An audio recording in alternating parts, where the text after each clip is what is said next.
Budameru close చేసినప్పటికీ 1.01 TMC నీళ్లు విజయవాడలో ఉన్నాయి.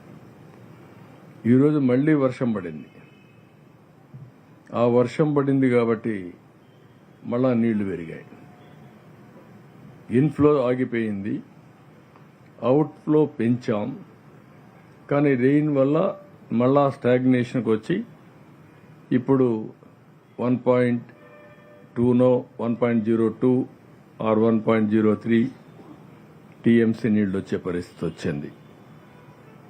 రేపు మళ్లీ ఈరోజు వర్షాలు పడ్డాయి, రేపు మళ్లీ వర్షాలు పడతాయంటున్నారు. రెండు కాన్ఫ్లిక్టింగ్ ఉన్నాయి.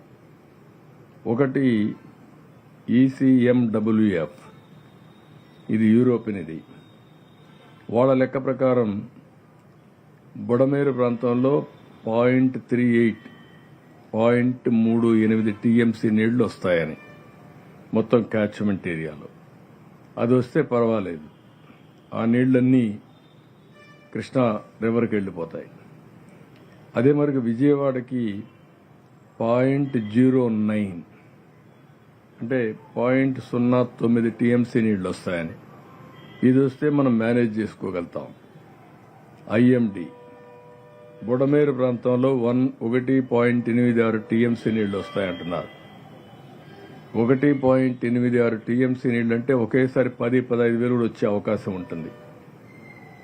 దాన్ని ఏ విధంగా హ్యాండిల్ చేయాలో ఇప్పటి నుంచి కూడా కంటిన్యూ చేస్తున్నారు. బ్రీచ్ క్లోజ్ చేశారు, హైట్ పెంచుతున్నారు, దానికి రాత్రింబగళ్ళు పనిచేస్తున్నారు. మళ్ళా ఒకసారి సమీక్ష చేసుకుంటాం, ఇంకా పెంచమని చెప్తాం.